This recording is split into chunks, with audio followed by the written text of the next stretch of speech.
don't lay into the horn. Does anybody lay into the horn? Nobody? Oh, the averages aren't okay. Okay, you admit you lay into the horn. You used to lay into the horn? Okay, yeah, and I just a little beep, a little courteous beep, because what do we have to communicate in cars with? You don't see the other person. You have a horn, you have your blinkers, and I guess your brake pedal and whatever. Those are communication things. But people read people wrong all the time, which is why road rage occurs. I was on my bike. I drive my bike all over the city. I actually commute downtown. I didn't ride it today because I spent a lot of money on this jacket, so I didn't want to ride my bike. But I try to block out the honking as much as possible. A couple of years ago, I let it get to me. And I heard this guy in a van honking at me. You know, when you're on a bike, people are honking at you to get out of the way. And, like, let's share the road, people. But it doesn't always work out that well. So I'm riding my bike. I hear this guy honk, and I just had enough people honking at me that day. I turned around and I looked. It was my best friend. I didn't give him the benefit of the doubt. I just thought, somebody's really angry with me. And I said, oh, no, maybe he's not. So we misread these things all the time. Rather than read newspaper articles and talk to my friends and family about their work experiences and, find solutions to these problems that people have been having. Like I said, I've had my own. I decided to take it out on the road, and this was my tablecloth. I ironed it myself, and it's a little bit weathered, but I would make up a workplace, and I would just be on a street corner, and my friend Stephen would videotape me. And we'd just ask random people questions about work and work experiences. And we had a couple of questions, and I got some videos. This is one of the video clips that I have. And it's just a sample of the question I was asking people. One thing you can change at work. This was at Queen and Spadina one morning. And I just wanted to hear from random people, just walking by. Whoever was willing to, first of all, give me a release so I could show it in public. And second of all, just change one thing at work. What would it be? And this is what they said. If there's any one way to improve a workplace, what would that be? Hire friendly people. Hire friendly people? For me, better pay. Friday afternoons off. Probably like work events to help the morale of the office. Respect the employees enough to let them play a part in the decisions, and where I don't feel like if I'm 1 minute late, I'm going to get written up. You need to trust the employees more and treat them like people, A workplace where people aren't afraid to speak up if something is wrong. Communication, I think. I think staff usually feel better if they understand half the time why they're doing what they're supposed to do, opposed to just being told. In my last job, I worked at a grocery store, and I kind of felt like I was being taken advantage of, so... Taken advantage of. Yeah, well, a lot of people feel that way, especially when they consider they're working in a menial task like sweeping a floor or cleaning a bathroom or something. Right? They feel like they're low. They feel like they're low lifes and they're not getting paid very well. Well, there are ways to change those attitudes, especially if you have somebody on your staff that is in that position. You can treat them like they're professional. You can treat them a certain way where they don't feel like they're like the lowest rung of the ladder or something like that.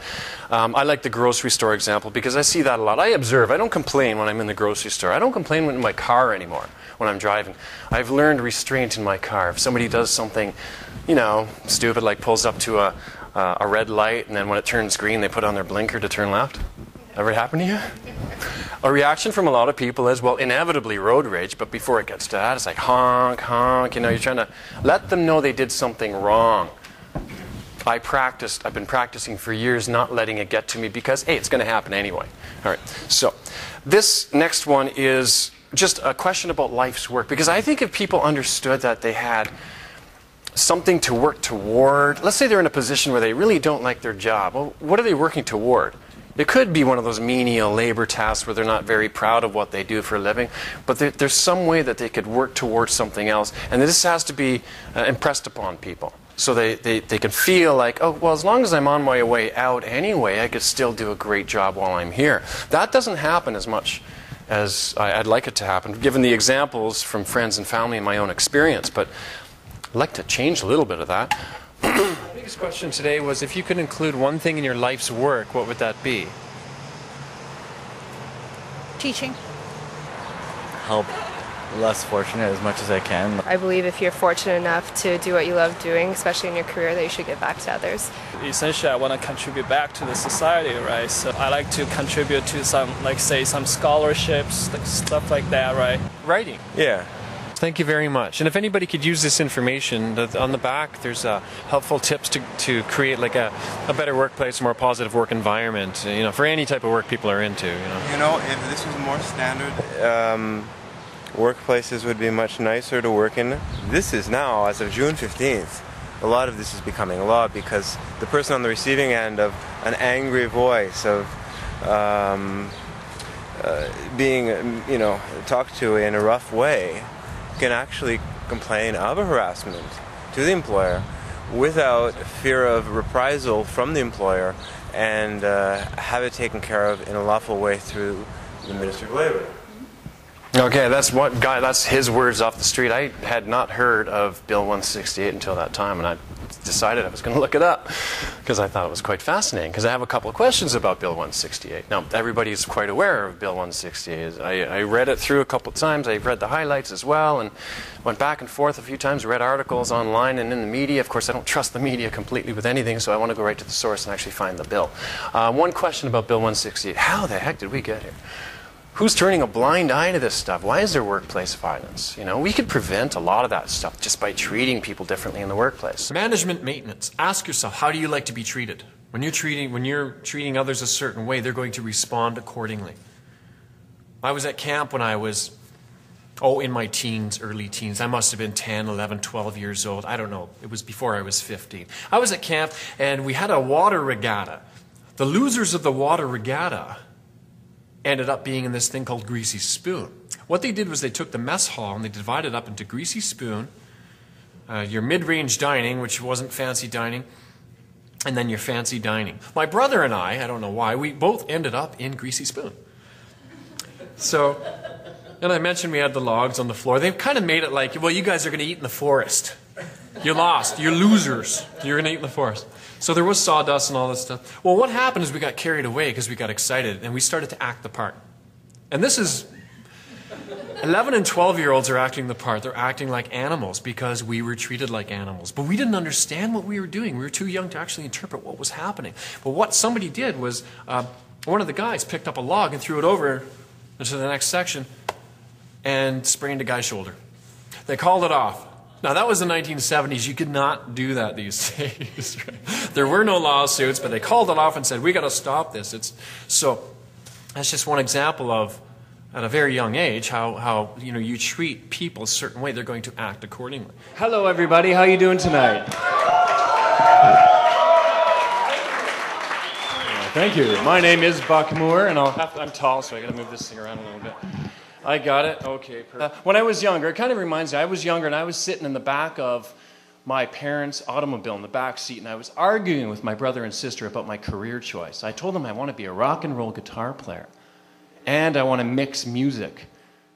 And they said to me, no, you can't do that, so we were arguing about it, and they said my fingers were too long to do it. Whatever. So I turned to my mom for support in the front seat, and I'll never forget what she said to me that day. She turned around and she said, you kids, shut up. Then the car stopped short and I sprained my fingers, and it pains me to think of that. But I digress. Actually, I looked up the word digress today in Wikipedia. Turns out I'm using it right. So, OMG, LOL. Right? No, there might...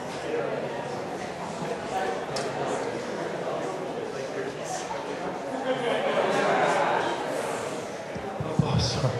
Sorry about that. This is one of my favorite quotes of all time. This is by Earl Nightingale. And I follow his stuff just because it keeps me on track with my own career.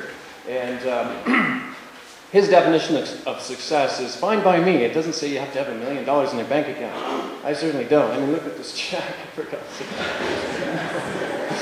So I whipped together just a few quotes, and I'm not going to spend too much time on them. Again, they're available in the PowerPoint.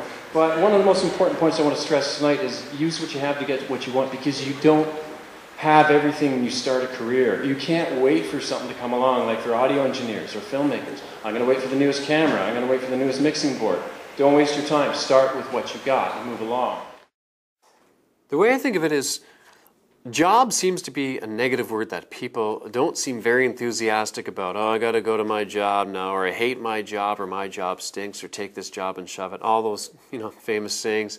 Work, I think of like a great artist or something who has a body of work, or somebody like Leonardo da Vinci who had their life's work. You carry it with you throughout your life, and job is just like a stepping stone or a short-lived thing that you will eventually get rid of and might not be too excited about. Friends of mine told me I was pronouncing Harry Potter and the Goblet of Fire wrong. He was an English guy. He said, "It's Harry Potter and the Goblet of Fire. Put your face into it, lad." And he died, but... Thank you. My name is Buckamore, and I'm not a shameless self-promoter, but I am changing my last name to .net. Buckamore.net. I can't believe I said that. Anyways, thank you. Have a great night. And then so whenever.